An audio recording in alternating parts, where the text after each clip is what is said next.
The first few armies we're going to be talking about are tiered in the barely saw a droid tier, starting with the 6th Negative Regions Army. The Clone Wars were a galaxy-spanning nightmare, unless you served in the 6th Sector Army.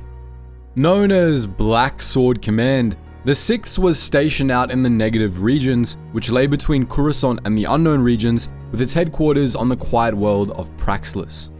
Their mandate was to oversee training camps, manage repair yards, and keep a wary eye on hypothetical threats from the Unknown Regions. There were no major battles at all within the 6th Army's territory. In fact, the biggest logistical problem Black Sword faced was sending its own units away. Detachments regularly got reassigned to hotter fronts where the fighting was real. Back home, the few that remained were left to garrison duty, drills, and administrative routines. Clones here didn't measure time by campaigns or casualty reports. They measured it by training cycles. For those units within the 6th that stayed within Black Sword's territory, the war was something that happened somewhere else. There's barely a footnote about them in Star Wars military history, although for the troopers stationed there, that probably wasn't a complaint. So when we're doing our Clone Army tier list, this one isn't even close. The 6th Army got off easy, or at least as easy as an army of slave soldiers could have it. 5th Deep Corps Army. The 5th Sector Army, also known as Shadow Hand Command, was a very similar story to the 6th Army. It was a Deep Corps reserve force located in one of the Republic's most secure and little visited regions, where it did little but run training yards and maintain reserve armies. It was safe, secure, and far from the front, although there was an all too literal dark side to its activities. Stationed on Odic II, the 5th began the war guarding some of the Republic's most fortified territory. As a consequence, just like with the 6th Army, Shadowhand got broken up and many of its units were detached to join other sector armies as reinforcements. Some of those detached elements of the 5th ended up slogging through some of the war's worst campaigns, reinforcements to whatever front was bleeding the hardest. But the rest of the 5th Army, the part that stayed in the Deep Corps, had an entirely different kind of mission. Their job was to fortify the Deep Corps and to build what would become the throne of the Empire. Deep in the region, on Palpatine's secret orders, Republic forces established a series of strongholds along the Biss Run, which led to the remote planet Biss, which would become Emperor Palpatine's secret throne world. At these strongholds, Palpatine began gathering massive fleets, which would only grow throughout the Imperial era. 30 years after the end of the Clone Wars, in 10 ABY, the forces Shadowhand Command had started to amass were unleashed against the galaxy by the Emperor Reborn, in what Imperial forces fittingly called Operation Shadowhand. In the meantime, however, the 5th Army, or at least the parts of it that remained within Shadowhand territory, saw next to no action. They had one of the easiest jobs of the war, much like their sibling sector army to the north. 7th Army Imalia Oversector.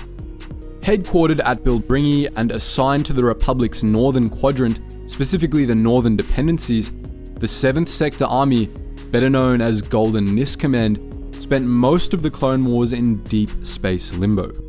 Their job was to patrol the Namadi corridor, keep a watchful eye on the border near Doran and Bogdan, and poke around the edge of uncharted space. The 7th was always moving, always scanning. They even drafted contingency plans in case the 5th Army needed backup against threats spilling out of the unknown regions, but that call never came. Ground combat was rare. Separatist incursions into the sector were minimal at best, and the droid army never committed to a full-scale offensive up here. The 7th Army's job mostly involved reinforcing its neighbors further north, providing them with reinforcements and supplies while they tore out the heart of the IGBC. While some troopers grumbled about the monotony, others saw the assignment for what it was: a low-risk post with decent odds of surviving. Not exciting, but you weren't getting vaporized either. 16th Army Palace Oversector. Based out of Shardan, the 16th Sector Army, Ivory Fang Command, was positioned like a coiled spring. tense, ready, but rarely released. Its mission was clear-cut: defend the Corellian Run, hold the gates to the core worlds, and reinforce key routes like the Hydian Way and Shipwright's Trace if the front lines pushed too close. It was a textbook reserve force, strategically vital but tactically quiet. There was action within the 16th Army's territory.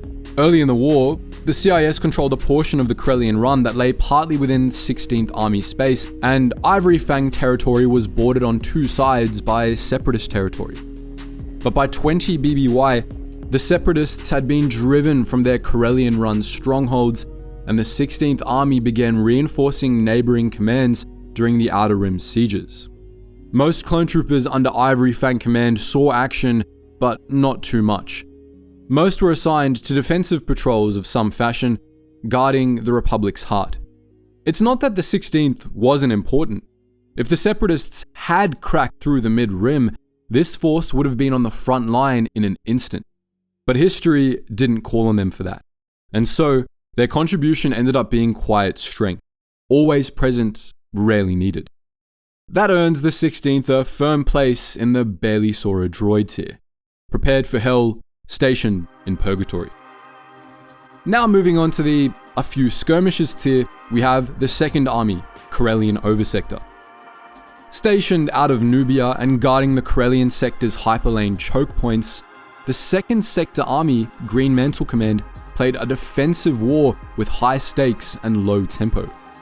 Their job was to keep the front door to the core locked tight. That meant blockading Cato Nemoidia and its neighbors, especially early on when these Trade Federation purse worlds were still pumping out ships, droids, and credits. If those supply lines reached the front, the war got longer. If they got cut off, the Republic stayed ahead. Green Mantle saw action, but for most of the war, this wasn't the ground-churning, city-leveling kind. Their battles were measured in fleet movements and siege durations. Clones spent more time aboard cruisers than dug into foxholes. But this changed, albeit briefly, in 20 BBY during the second half of the war. That year, General Grievous smashed through the 2nd Army's defenses, routing Green Mantle's forces in Operation Dirge's Lance. This culminated in the worst Republic defeat of the entire war, the Battle of Duro, in which Grievous steamrolled Republic defenses and broke through into the core worlds. He went on to devastate the southern swath of the core. Those losses rattled the 2nd Army hard, but they bounced back, regrouped, and turned the sector into a pressure cooker. Green Mantle fought back, and before long, they drove Grievous from the core, re-securing the heart of the Republic. They held their territory for the rest of the war, and while other armies engaged in the Outer Rim sieges, they finally drove the Separatists from the Nemoidian purse worlds. Green Mantle Command kept the Republic's inner systems from turning into battlefields. Not a comfortable job, but not as bad as some armies had it. For most of the war, it was just the quiet grind of slow, strategic containment, solidly low tier on the intensity scale. 10th Army, Quelli Oversector. Headquartered on the scarred world of Taris, the 10th Sector Army, Crimson Dagger Command, was positioned for containment. Its mission was to guard the outer Hydian Way, maintain the Republic's reach into the northern mid-rim, and keep neutral systems from tipping toward the Separatists. This was peacekeeping in force. The 10th stood watch over critical hyperlanes and politically sensitive territories, especially places like Mandalore, where the wrong move could ignite an entirely separate war. With Duchess Satine clinging to neutrality and tensions running high, the clones of Crimson Dagger had to be ready, but also careful. Later in the war, the 10th did go on the offensive a little, participating in the outer Hydian portion of the Outer Rim sieges. But the Separatists never made a serious push down the Hydian in this region. Mandalore did go Separatist at one point, but it never became a real threat, and most nearby systems either held firm with the Republic or stayed out of the conflict altogether. That meant that the 10th's war was more about posture than pressure. They ran fleet patrols, responded to distress signals, chased down raiders, and occasionally staged shows of force. A few minor engagements flared up, but only at the end of the war did they get into a full campaign. Crimson Dagger Command served as a buffer force, important, steady, but rarely tested. An army that kept the peace by being ready for war, even if that war never fully arrived. First Army, Coruscant Oversector. From the towering shipyards of Anaxis to the Durasteel skyscrapers of Coruscant, the First Sector Army, Azure Hammer Command, was the Republic's final firewall. Tasked with defending the capital itself, the First spent most of the Clone Wars in a state of high alert boredom. For years, the core remained largely untouched. The real war stayed out in the Rim. There was one brief campaign in Sector 1 in 20 BBY when a separatist fleet broke out of Foros and went on a rampage, but this was quickly crushed, and for the most part, the Coruscant Oversector was quiet. That changed in 19 BBY. When General Grievous launched his assault on Coruscant, Azure Hammer Command was thrown straight into the Inferno. What followed was one of the largest and deadliest space engagements of the war. Star Destroyers were caught with their shields down and torn apart. Fighters swarmed through orbital lanes, Vulture droids flew themselves into buildings, communications collapsed, and chaos reigned. On the surface, clone shock troopers battled infiltration teams, secured government buildings, and tried to hold together a city under siege. For many of them, it was their first and last real combat deployment. That one day of carnage defined the First Army's war. Before that, they were guards, and after that, they were survivors. When the galaxy's capital came under fire, they were the ones holding the line. One apocalyptic battle puts them in the a few skirmishes tier, mostly quiet duty, capped by a single nightmare. Moving on to the getting uncomfortable tier, we have the 15th Army Sarin Oversector. The 15th Sector Army was based out in the middle of nowhere, but it still saw plenty of action despite that. Operating out of Kymet in the Sarin Oversector, Hook Nebula Command was the Republic's southern strategic reserve, a rapid reaction force designed to plug holes and put out fires. Its area of responsibility mostly covered a remote part of wild space, but its troops were often deployed outside the Sarin Oversector to three of the galaxy's busiest and most contested hyperlanes: the Corellian Run, the Hydian Way, and the Rimmer Trade Route. That meant its clones were always moving, always deploying somewhere new, and rarely fighting shoulder to shoulder with the same units twice. The 15th specialized in reinforcements, rushing battalions into trouble zones when local armies started buckling. But this scattershot deployment meant the army never fought as a single, unified force. Its battalions were parceled out piecemeal, an extra regiment here, a relief convoy there. So, while the 15th saw plenty of combat, it didn't leave behind a signature campaign or legendary stand. Its legacy was more about everywhere it was than any one thing it did. For the clones assigned to it, this meant non-stop redeployments, inconsistent command structures, and a never-ending cycle of fresh battlefields. Hook Nebula Command was the Republic's fire brigade, always in motion, always needed. A true mid-tier army in terms of intensity, scattered, battle-worn, but never buried alive. Third Mid-Rim Army. Based on Chandrila and punching well above its weight, the 3rd Sector Army, Steel Blade Command, was one of the Republic's most mobile and aggressive frontline forces. Its home theater was the Polemian trade route, where it played a central role in pushing separatist lines back across the mid-rim. But the 3rd didn't stay here. Instead, it deployed the bulk of its forces deep into the mid and outer rims, serving as a spearhead force for some of the war's grittiest campaigns.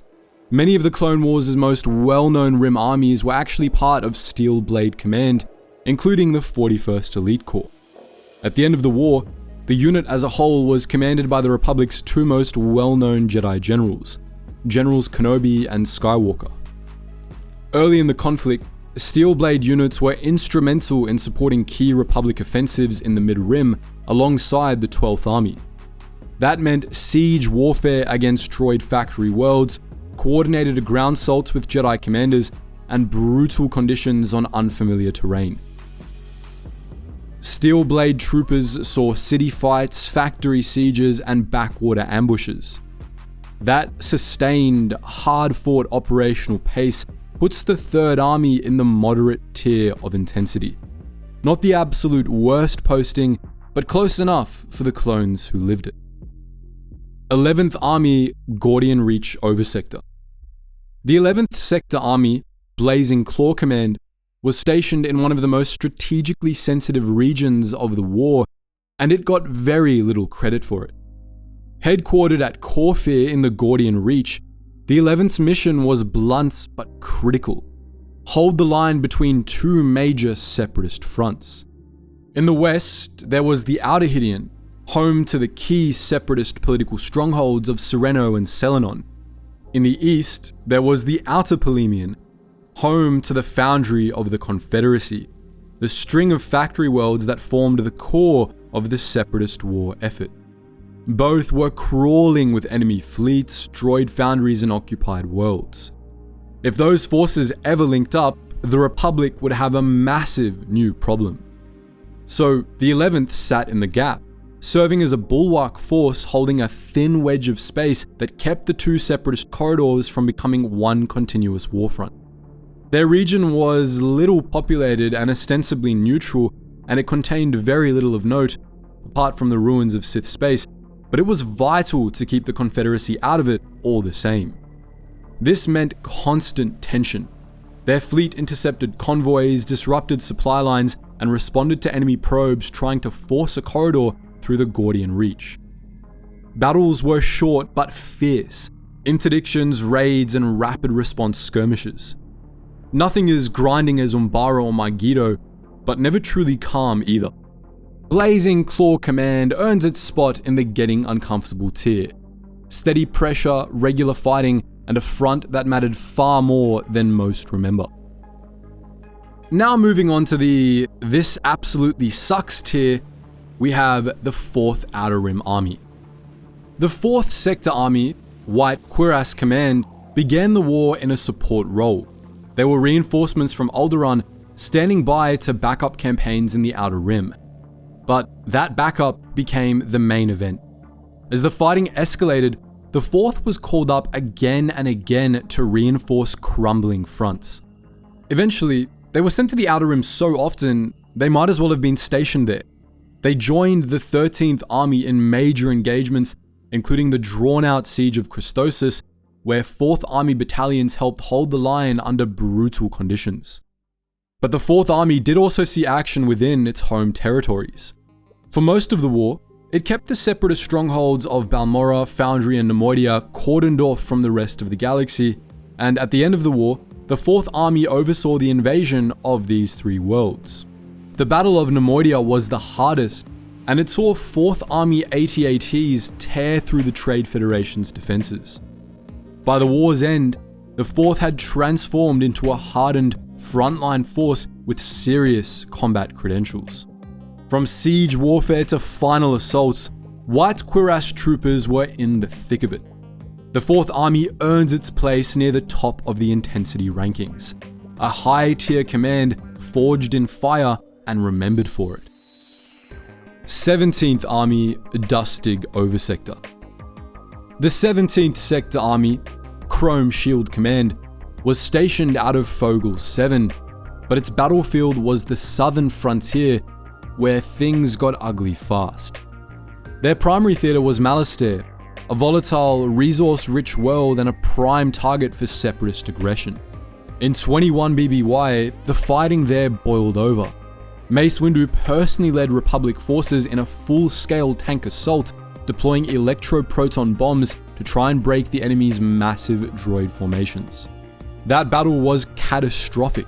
The Zillo Beast's unexpected awakening only added to the chaos, and when the dust finally settled, it was Chrome Shield Command that held the ground. But the war didn't give them time to rest. After Malastare, the 17th was repeatedly called in to reinforce the 18th Sector Army along the Eriadu salient, a grinding front in the Outer Rim's southwest corridor. The Hydian Way in that region was a constant flashpoint, and every time the Separatists pushed hard, the 17th got the call. From the cratered plains of Malastare to the beleaguered garrisons near Riru, Chrome Shield Command earned its scars. Their record doesn't shine. It's scorched, cratered, and caked in mud. Ninth Army Relgim Oversector. The 9th Sector Army, Brazen Petard Command, was one of the first into the fire. Headquartered at Parin Minor in the Relgim Oversector, the 9th was assigned to a brutal mission right from the start. Break the separatist lines between the Outer Hydian and the IGBC strongholds of Munilinst and Mygeeto. In the early war, Brazen Petard's primary target was Agamar, which controlled the Murgoshire hyperspace crossroads.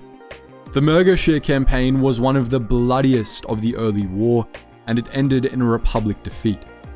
The 9th Army was pushed back, but it kept up the offensive, and eventually, it made headway.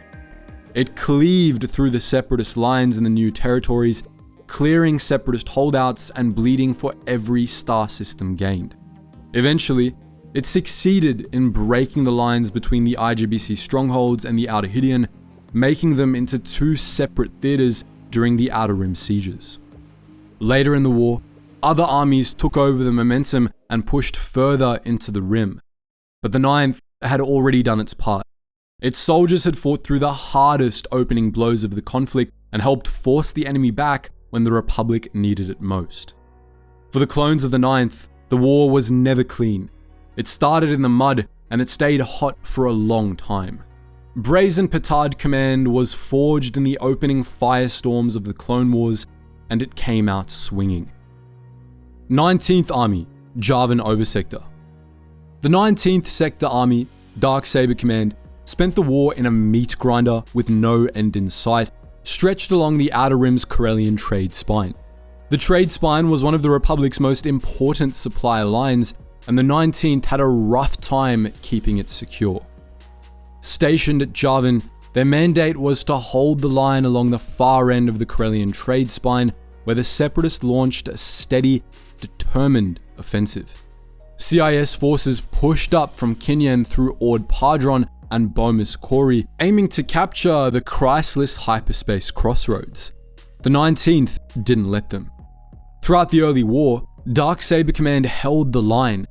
Every stretch of ground was fought for, lost, reclaimed, and defended again. But in 20 BBY, the tide turned against them. Operation Dirge's Lance, General Grievous's campaign to capture the trade spine, was most well known for its offensives in the core, but Grievous fought campaigns in 19th Army territory too. At one point, Grievous was able to push as far south as the Ugnaught homeworld of Gentes, right next door to Darksaber Command's headquarters. But by the end, the 19th had repelled the Separatists and secured the corridor. They paid in blood. This wasn't a flashy campaign. It was war in its most unforgiving form. And for that, the 19th ranks high among the Republic's most battle-hardened armies. Tested, scarred, and still standing. 20th Army, Tapani Oversector. The 20th Army, Emerald Banner Command, spent the war locked in a constant tug-of-war. Their battlefield was the Inner Rimmer trade route and its junction with the Hydian Way, where the Separatists controlled three of the most strategically vital planets in the galaxy: Thifera, Bestine, and Yagdul. From their HQ on Talan in the Tapani Oversector, the 20th was tasked with securing these lifelines and preventing further Separatist advances up the Rimmer toward key Republic strongholds in the southern core. The result was a seesaw war, a brutal back and forth of gains and losses. Emerald Banner forces would seize a planet, dig in, and then get hit with a counteroffensive strong enough to push them right back out. Then they'd regroup, strike again, and repeat the cycle. The Confederacy was on the offensive up the Rimmer for nearly the entire war, keeping the 20th Army constantly on the back foot. Early in the war, Separatist forces advanced up the Rimmer as far as Giju, where Republic forces had to fight a fierce and extraordinarily bloody battle to keep the Separatists from overrunning Herglick space. Other bloody early war battles were fought on Tyr and Bisadro, both of them Pyrrhic Republic victories. The 20th Army drove back the Separatists' early advances, but it was unable to make any headway of its own, ending up in an unending, bloody stalemate. Even during the Outer Rim sieges, it was unable to break the Separatist lines, as the Separatist enclave around Yagdul was one of the most heavily defended in the entire CIS. It was only after General Grievous stripped the region's fleet of most of their assets for use in the Battle of Coruscant that the 20th Army made any headway here. For the 20th Army, there were no long breaks, no safe rotations, just an endless loop of attack, defend, rebuild, and repeat. War by exhaustion, and they endured it. That relentless tempo puts Emerald Banner Command high on the list of the most battle-worn, high-intensity forces of the Clone Wars. Now moving on to our final tier, the Everyday Was Hell tier. Starting off with the 14th Army, Tolonda Oversector. The 14th Sector Army, Red Tail's command, never got a break. Headquartered on Ryloth and positioned along the southern Outer Corellian Run, the 14th was tasked with defending some of the Republic's most crucial systems. Its primary responsibility was to protect Rathana, Excarga, and the rimward approach to Camino so as to ensure a constant flow of clone reinforcements, Rathana-made heavy vehicles and capital ships, and ore from Excarga's mines. That alone guaranteed constant fighting. Red Tail's units repelled raid after raid, fleet engagements, sabotage attempts, ground incursions.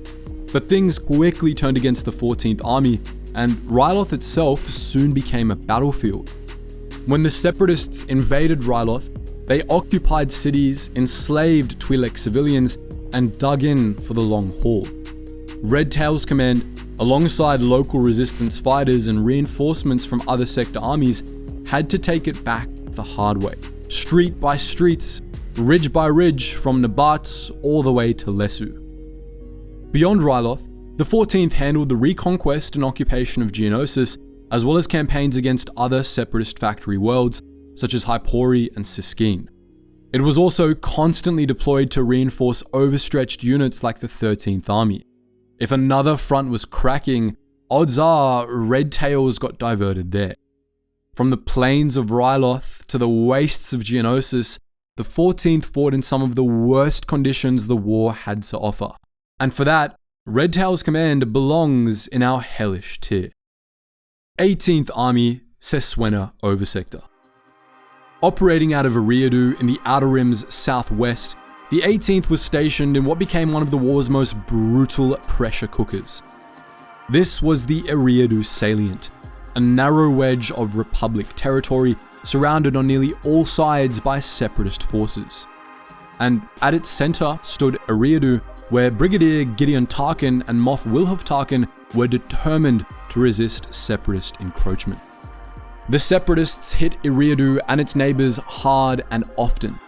Major thrusts came down both the Hydian Way and the Rimmer trade route, aiming to take the Republic's greatest stronghold in the region. That meant constant fleet actions, planetary invasions, and siege warfare across the entire Seswena region. Every time the Separatists surged forward, Nighthammer Command was there to stop them, no matter the cost. Brigadier Tarkin's leadership was essential to ensuring Nighthammer's success. He combined 18th Army forces and local sector defense fleets into what he called priority theaters, task forces that could be rapidly dispatched from Eriadu to stop Separatist advances from any direction. Tarkin pushed his clones to the limit and expected total discipline. But under his command, the 18th held, again and again, earning a grim reputation for endurance under fire. By the war's end, few units had fought as long or as hard. Nighthammer Command didn't just defend territory, it anchored an entire corner of the Republic under siege. The 18th's war was unrelenting, bloody, and unforgiving. Hellish in every sense of the word. 13th Army, Trans-Nebula Oversector. The 13th Sector Army, Iron Lance Command, held the theatre so sprawling, so chaotic, that quiet was, quite frankly, non-existent.